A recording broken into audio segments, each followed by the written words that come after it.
सलाम पाकिस्तान 24 न्यूज के साथ मैं हूं हुदा शाह और मैं हूं हैदर आवान। हेडलाइंस आपने मुलाहिजा की। आप हमें यूट्यूब पर बराह रास्त भी देख सकते हैं। youtube.com/24newshd विजिट कीजिए। सबसे पहले हम खबर आपको दें। सऊदी अरब ने गैर मुल्की ज़ायरीन के लिए उम्रा पर आर्जी पाबंदी लगा दी है। सऊदी हुकाम के मुताबिक गैर मुल्की उम्रा ज़ायरीन के लिए पाबंदी 1 हफ्ते के लिए लगाई गई है। सऊदी हुकाम का कहना है उम्रा ज़ायरीन के लिए भी गैर मुल्की परवाज़ों पर पाबंदी आयद कर दी गई है। सऊदी हुकाम ने मुल्क में मौजूद उम्रा ज़ायरीन के लिए अभी कोई हुक्मनामा जारी नहीं किया है। सऊदी हुकाम के मुताबिक गैर मुल्की उम्रा ज़ायरीन पर पाबंदी हटाने का फैसला 1 हफ्ते बाद की सूरत हाल को मद्देनजर रखकर किया जाएगा। सऊदी अरब ने गैर मुल्की ज़ायरीन के लिए उम्रे पर आर्जी तौर पर पाबंदी लगा दी है, जबकि सऊदी हुकाम के मुताबिक गैर मुल्की उम्रा ज़ायरीन के लिए पाबंदी 1 हफ्ते के लिए लगाई गई है।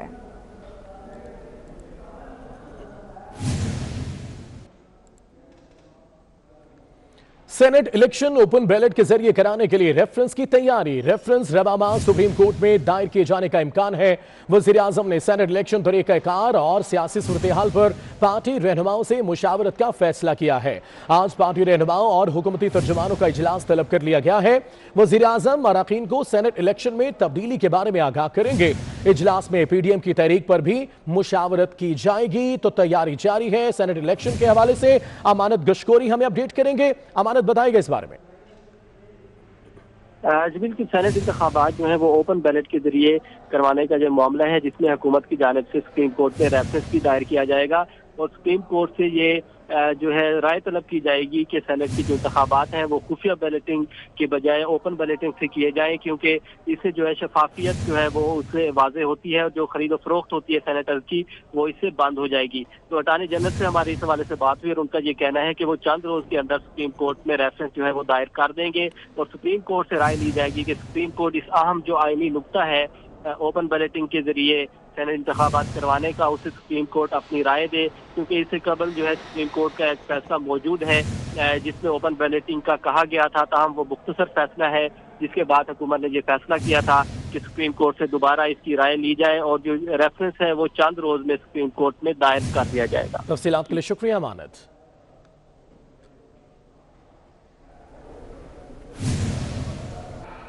सेनेट इंतखाबात पर इलेक्शन कमीशन का मौक़िफ़ सामने आ गया है। इलेक्शन कमीशन ने ऐलान किया है कि सेनेट इंतखाबात 10 फरवरी से कबल नहीं हो सकते।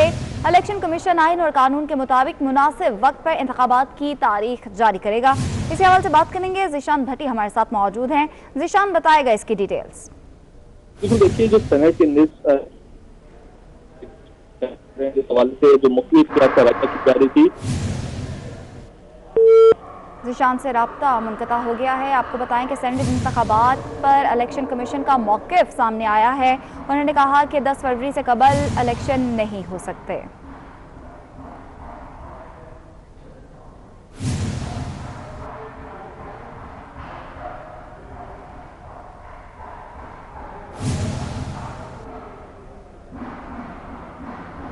वज़ीर दाखिला शेख रशीद का कहना है कि ओपोजिशन सेनेट इलेक्शन में हिस्सा ले, अच्छा मौका होगा ओपोजिशन अपने फैसलों पर नजर सानी करे। यकीन है PDM सेनेट इलेक्शन में हिस्सा लेगी। आपको बता रहे हैं वज़ीर दाखिला शेख रशीद का कहना है कि ओपोजिशन सेनेट इलेक्शन में हिस्सा ले, अच्छा मौका होगा ओपोजिशन अपने फैसलों पर नजर सानी करे। यकीन है PDM सेनेट इलेक्शन में हिस्सा लेगी।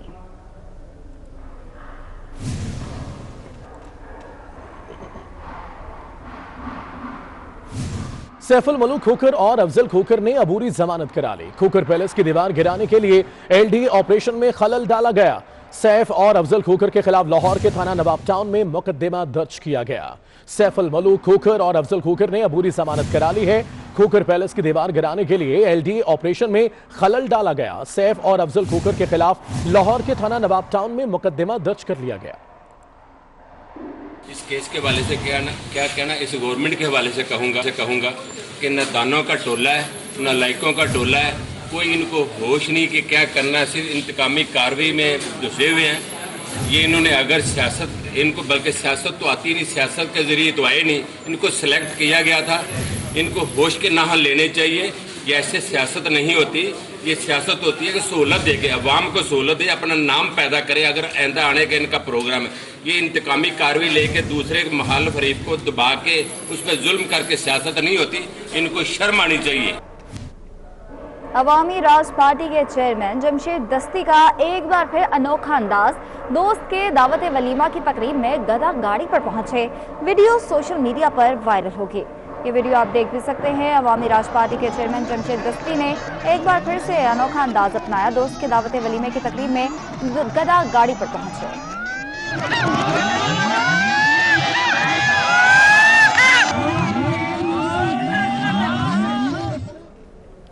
मारूफ टिकटॉक स्टार हरीम शाह ने शेख रशीद को भाई बना डाला। कहती हैं कि शेख रशीद अगर जल्द शादी कर लें तो बेहतर होगा। मजीद हरीम शाह क्या कहती हैं ये बताएंगी जमजम सईद। जी जमजम। जी बिल्कुल, मेरे साथ इस वक्त मौजूद हैं फेमस टिकटॉकर हरीम शाह, जो प्रॉपर्टी का काम शुरू करने जा रही हैं। गरीब लोगों की मदद करने का बेड़ा उन्होंने उठाया है। हरीम से जानते हैं, हरीम क्या कहेंगी आप? जी मैं यही अभी मैंने प्रेस कॉन्फ्रेंस में बहुत डिटेल से बताया, और अगेन मैं 24 चैनल को ये बात बताना चाहती हूँ, इस बारे में आगाही देना चाहती हूँ कि हमने 100 एकड़ ज़मीन ली है, वो कराची से हम अपना काम स्टार्ट कर रहे हैं। कराची की गरीब आवाम के लिए लिए, वो लोग जो कि बेघर हैं उनके लिए लिए, और अल्लाह तबारक व तआला से दुआ है कि अल्लाह तबारक व तआला हमें दुरुस्त नीयत के साथ इस काम को करने की तौफीक दे और इस्तेकामत दे। अच्छा हरीम, अगर आमदन से ज्यादा 700 का केस हो गया आप पर तो फिर क्या करेंगे? FPR को फेस करूंगी। फेस करेंगे। अच्छा हरीम, ये बताइएगा कि जैसे कि अभी प्रेस कॉन्फ्रेंस में आपने बताया कि शेख रशीद आपके भाई हैं, तो क्या कहेंगे? मेरे भाई हैं और मेरा भाई जिंदाबाद, बहुत अच्छे कारनामे करते हो। शादी का मशवरा दे, शादी कर लें अब, शादी कर लें। अच्छा जी बिल्कुल, हरीम शाह ने शेख रशीद को जो है वो शादी करने का मशवरा दे दिया। साथ ही उनका ये भी कहना है कि शेख रशीद सिर्फ उनके भाई हैं। बहुत शुक्रिया आपका। और अभी आपको बताएं, अदाकारा मीरा का आईफोन गुम हो गया है। अदाकारा ने फोन ढूंढने वाले के लिए 5 लाख रुपए इनाम का ऐलान भी कर दिया है। उन्होंने कहा है कि जो मुझे मेरा आईफोन ढूंढ के ला के देगा, मैं उसे 5 लाख रुपए दूंगी। अदाकारा मीरा का आईफोन गुम हो गया। अदाकारा ने फोन ढूंढने वाले के लिए 5 लाख रुपए इनाम का ऐलान कर दिया है। उन्होंने कहा है कि जो भी मुझे फोन ला कर देगा, मैं उसे 5 लाख रुपए इनाम में दूंगी।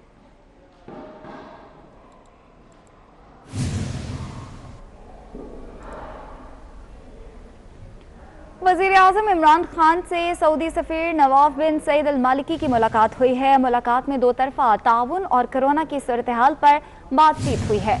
मुलाकात में 2 तरफ़ा ताल्लुकात को मज़ीद मुस्तहकम करने के अज़्म का इजहार भी किया गया है। वज़ीर-ए-आज़म इमरान खान से सऊदी सफ़ीर नवाफ बिन सईद अल मालिकी ने मुलाकात की। इस मुलाकात में 2 तरफ़ा ताउन और कोरोना की सूरत-ए-हाल पर बातचीत हुई है। इस मुलाकात में 2 तरफ़ा ताल्लुकात को मज़ीद मुस्तहकम करने के अज़्म का इजहार भी किया गया।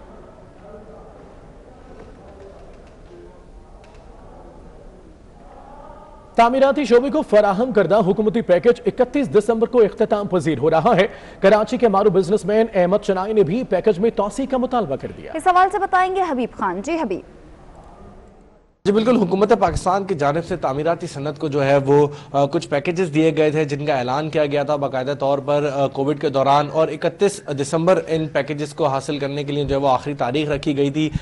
तामीराती शोबा जो है वो इस पैकेजेस से कितना जो है वो फ़ायदेमंद जो हो सका है, और जो इससे वाबस्ता लोग हैं तामीराती सनत से, वो इस पैकेजेस से कितने फ़ायदेमंद हो सके हैं, इसी हवाले से बात करने के लिए इस वक्त हमारे साथ मुल्क के मारूफ बिजनेसमैन जो अहमद चनाई साहब मौजूद। ज़ाहिर है जो एक बिजनेसमैन की शिकायत है कि ये 31 दिसंबर तक इसकी डेडलाइन है, तो ये बहुत शॉर्टर पीरियड है, क्योंकि जब भी कोई हम प्लानिंग करते हैं, उस प्लानिंग के लिए कम से कम 6 महीने से 1 साल दरकार होता है।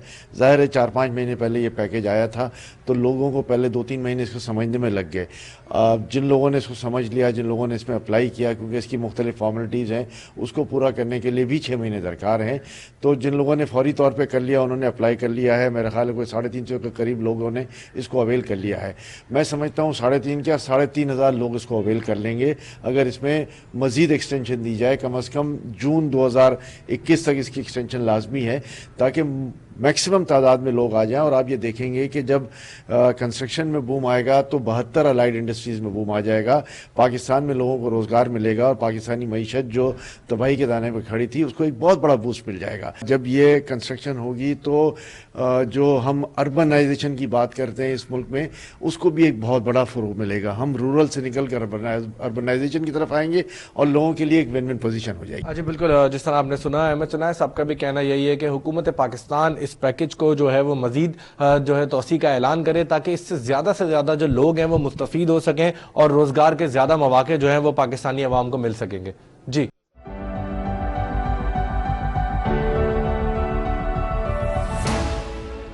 कोरोना के हवाले से अगर आदादोशुमार की बात की जाए तो चारों सूबों समेत गिलगित बल्तिस्तान में आदादोशुमार क्या रहे आपको बताएंगे। पंजाब की अगर बात की जाए सबसे पहले तो यहां फाल केसेस की तादाद 8,297 है, जबकि सेहतमंद अफराद की तादाद 1,19,998 है। और अगर अमवात की बात की जाए तो 3,638 अफराद कोरोना की वजह से जाँ बहक हो चुके हैं।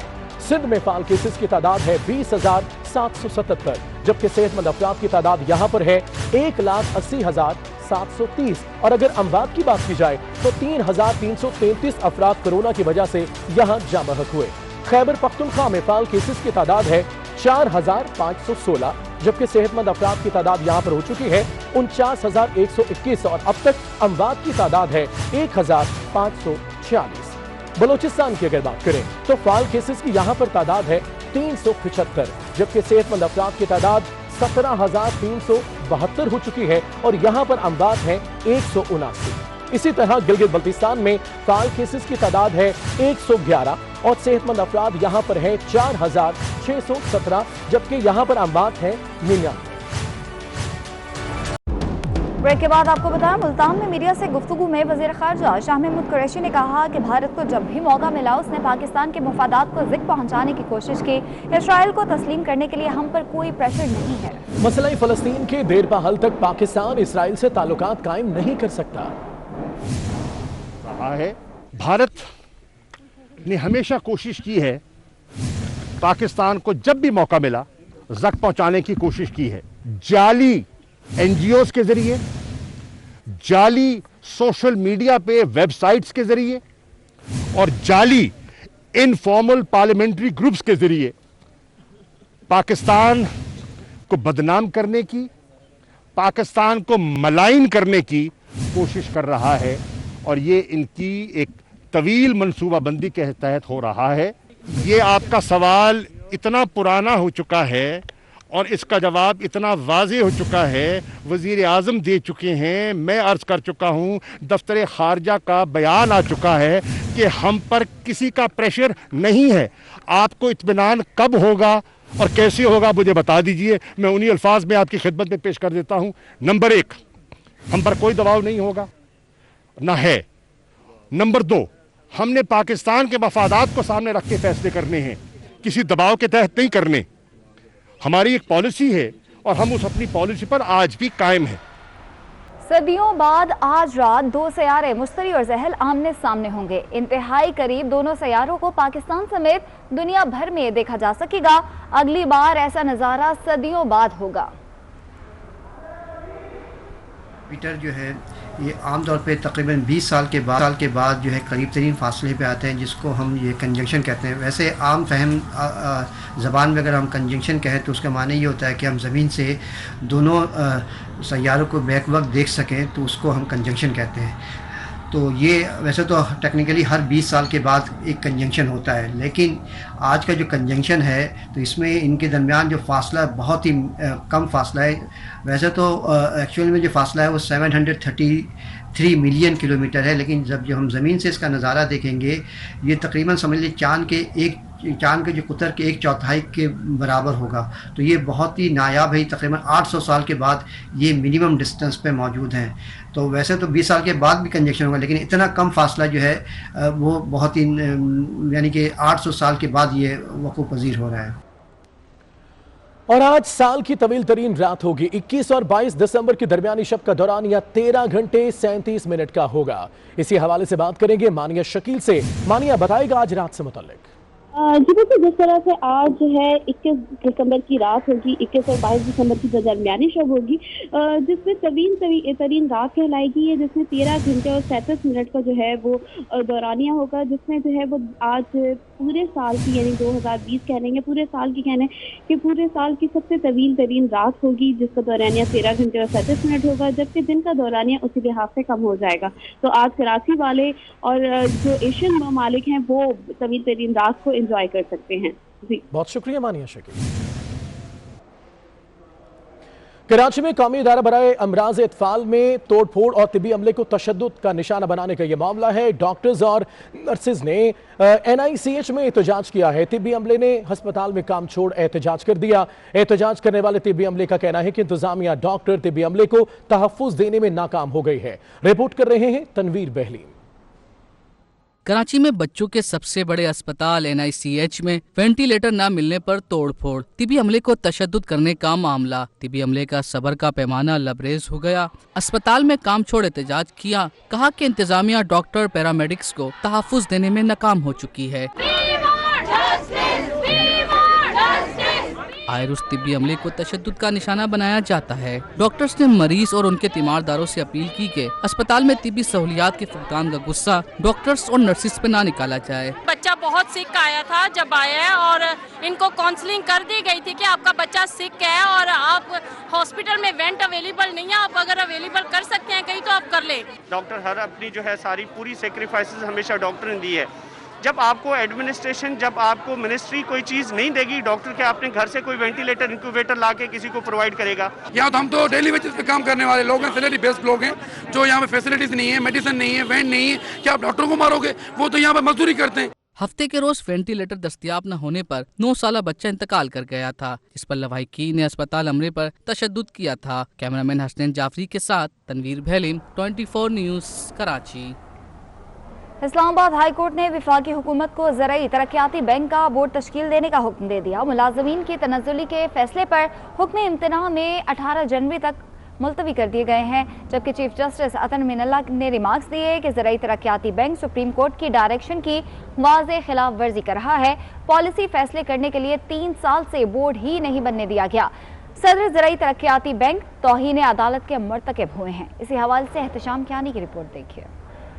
इस्लामाबाद हाई कोर्ट के चीफ जस्टिस अतर मिनल्ला ने ज़राई तरक्याती बैंक के 112 मुलाजमीन की तनज़्ज़ुली के खिलाफ केस पर समाअत की। वकील ज़राई तरक्याती बैंक ने दलाइल दिए कि सदर के पास मुलाजमीन की तनज़्ज़ुली का फैसला करने का इख्तियार था। चीफ जस्टिस अतर मिनल्ला ने ज़राई तरक्याती बैंक पर शदीद बरहमी का इजहार करते हुए रिमार्क्स दिए कि वफाकी हुकूमत गुज़िश्ता 3 साल से बोर्ड को फ़ाल बनाने में नाकाम रही। वफाकी हुकूमत बैंक का बोर्ड तश्कील नहीं दे सकी। डिप्टी अटार्नी जनरल ने अदालत को बताया कि समरी वफाकी काबीना के सामने रखी गई लेकिन मुस्तरद हो गई थी। नई समरी बनाकर भेज दी गई है जो काबीना मीटिंग में रखी जाएगी। चीफ जस्टिस अतर मिनल्ला के इस्तफसार पर ज़राई तरक्याती बैंक के वकील ने बताया कि पॉलिसी फैसले करना बोर्ड का काम है। चीफ जस्टिस ने रिमार्क्स दिए कि फिर किस कानून के तहत सदर ज़राई तरक्याती बैंक पॉलिसी फैसले कर रहे हैं, ये कोई दुरुस्त तरीका नहीं है। ये अदालत काफी अरसे से देख रही है। सुप्रीम कोर्ट ने 3 माह में पॉलिसी फैसले करने का हुक्म दिया था। सदर बैंक ने सुप्रीम कोर्ट में दरखास्त दायर करते हुए कहा था कि वफाकी हुकूमत बोर्ड नहीं बना रही। चीफ जस्टिस ने रिमार्क्स दिए कि इस केस में बैंक की जानिब से मजीद दलाइल देना उनके लिए शर्मनाक है। बैंक को सुप्रीम कोर्ट के फैसले का एहतराम करना चाहिए। अदालत ने मुलाजमीन की तनज़्ज़ुली पर हुक्म इम्तना में 18 जनवरी तक तोसी करते हुए समाअत मुलतवी कर दी। खबरें और भी हैं मगर एक ब्रेक के बाद हमारे साथ रहिएगा। ब्रेक के बाद आपको बताएं, पाकिस्तान डेमोक्रेटिक मूवमेंट की स्टीयरिंग कमेटी ने हुकूमत मुखालिफ मुजाहिरों की तारीखें फाइनल कर ली हैं। स्टीयरिंग कमेटी के इजलास में ज़िमनी इंतखाब में हिस्सा लेने पर बहस जारी है। अपोजिशन की बाज़ जमातों का ज़मनी इंतखाबात में हिस्सा न लेने का मशवरा। PTM रहनुमाओं का कहना है कि हुकूमत पर एतमाद नहीं, ज़मनी इंतखाबात में धांधली करेगी। पाकिस्तान डेमोक्रेटिक मूवमेंट की स्टीयरिंग कमेटी ने हुकूमत मुखालिफ मुजाहिरों की तारीखें फाइनल कर ली। स्टीयरिंग कमेटी के इजलास में ज़मनी इंतखाब में हिस्सा लेने पर बहस जारी है। इसी पर बात करेंगे उस्मान खान से। उस्मान खान बताएगा किस तरह की तजावीज़ सामने आ रही है और बहस कहां तक पहुंची। जी बिल्कुल, पाकिस्तान डेमोक्रेटिक मूवमेंट ने जो ज़िमनी इंतखाबात होने जा रहे हैं इसके बाइकआउट पर जो है वो मुशावरत हो रही थी, क्योंकि ज़िमनी इलेक्शन पर आज का एजेंडा था कि उसमें हिस्सा लेना चाहिए या नहीं, मगर अपोजिशन की ज़्यादातर जमातों ने बायकाट का फैसला किया, जबकि कुछ जमातों ने जो है इंतखाबात में हिस्सा लेने की तजवीज़ दी है। जबकि इस बहस के दौरान ये फैसला हतमी तौर पर जो है वो सरबराहान तक मुंतकिल कर दिया गया। PDM का सरबराही इजलास आइंदा चंद रोज में होगा, जिसमें हतमी फैसला होगा कि ज़िमनी इंतखाबात में हिस्सा लेना है या नहीं। उसका फैसला पार्टी सरबराहान करेंगे। जबकि जो मुल्क भर में मुजाहरे हुए थे उनकी तारीखें जो है वो आज के स्टीयरिंग कमेटी के इजलास में फाइनल हो चुकी हैं। जी उस्मान, बहुत शुक्रिया तफसीलात। मुल्तान में बरसगीर के अजीम रूहानी पेशवा हजरत शाह रुकनुद्दीन आलम रहमतुल्लाह अलैह का 707वां उर्स मुबारक जारी है। कोरोना की वजह से सिर्फ मकामी अकीदतमंद हाजिरी दे रहे हैं। मजीद जानते हैं अमजद मलिक से। जी अमजद।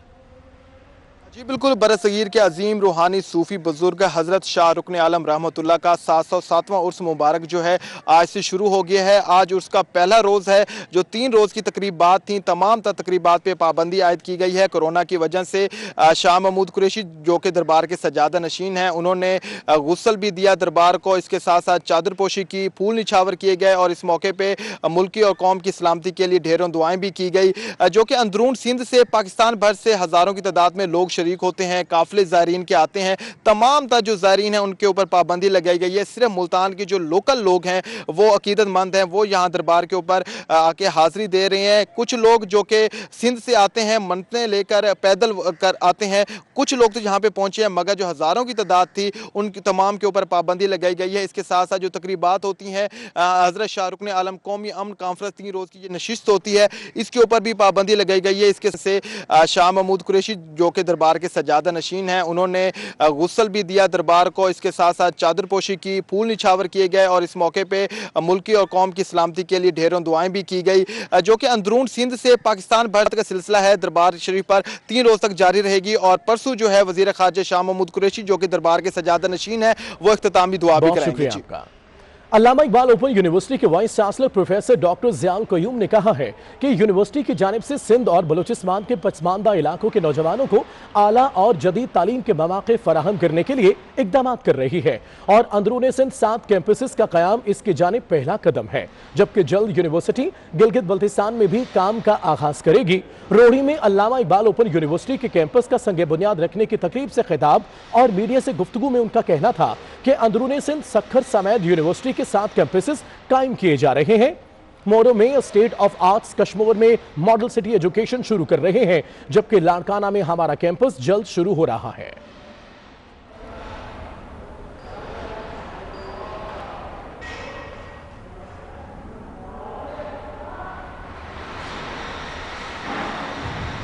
मुल्तान में वेयरहाउस की छत से 2 बंगाली टाइगर्स और 2 अफ्रीकन लाइन तहवील में ले लिए गए हैं। महकमा वाइल्ड लाइफ ने मालिक के खिलाफ कार्रवाई शुरू भी कर दी है। आपको अपडेट कर रहे हैं, आपको बताएं कि इस हवाले से भी आपको बताएंगे। लाहौर में रेनबो विलेज MOU पर दस्तखत की तकरीब हुई। लाहौर जुल्फ़िकार घुम्मर ने कहा कि कमिश्नर ऑफिस के तहत तमाम महकमे लाहौर की ताज़ीन और आराइश में हिस्सा ले रहे हैं। शहर के मुख्तलिफ दही इलाकों को रेनबो विलेज प्रोजेक्ट के तहत खूबसूरत बनाया जाएगा। तकरीब में एडिशनल कमिश्नर अमान कदवाई समेत दीगर ऑफिसर्स ने शिरकत की। कमिश्नर लाहौर ने मीडिया को रेनबो विलेज ढेर पिंडी का दौरा भी कराया। कमिश्नर लाहौर ने ढेर पिंडी गाँव को रेनबो विलेज बनाने का इफ्तिताह किया। रेनबो विलेज ढेर पिंडी रंगों में ढल गया।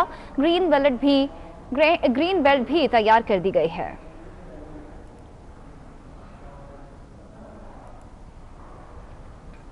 उर्दू ज़ुबान के शोहरा आफाक शायर कौमी तराने के खालिक हफीज़ जालंधरी की आज 38वीं बरसी मनाई जा रही है।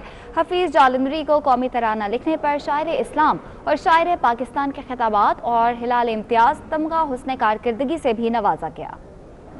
हफीज जालंधरी 14 जनवरी 1900 को हिंदुस्तानी पंजाब के शहर जालंधर में पैदा हुए। इब्तदाई तालीम 1905 में जालंधर की जामे मस्जिद से शुरू की और कुरान मजीद नाजरा पढ़ा। मिशन हाई स्कूल में दाखिल हुए और बादअज़ां गवर्नमेंट हाई स्कूल जालंधर में दाखिला लिया। 1909 में हुसूल इल्म के लिए दुआबा आर्या स्कूल में एडमिशन हासिल किया। यहीं से उनके दिल में जज्बा हुर्रियत बेदार हुआ। हफीज जालंधरी ने शाहनामा इस्लाम लिखकर इस्लामी दौर की इब्तदाई जंगों को निहायत पुरअसर अंदाज में नज़्म का जामा पहनाया। उनकी कुछ गजलें और नज़में भी ऐसी हैं जो उर्दू अदब में जिंदा और जावेद हो चुकी हैं और इन्हीं में से एक अभी तो मैं जवान हूँ शामिल है। हफीज जालंधरी पाक फौज में डायरेक्टर जनरल मोराल, सदर के चीफ एडवाइजर और राइटर्स गिल्ड के डायरेक्टर के मनसब पर भी फाइज रहे। उनके खिदमात के एतराफ में उन्हें हिलाल इम्तियाज और सदारती तमगा बराए हुस्न कारकर्दगी से भी नवाजा गया। हफीज जालंधरी 21 दिसंबर 1982 को अपने खालिक हकीकी से जा मिले, लेकिन उनका लिखा गया कौमी तराना अब तक अर्ज़ पाक पर गूंजता रहेगा।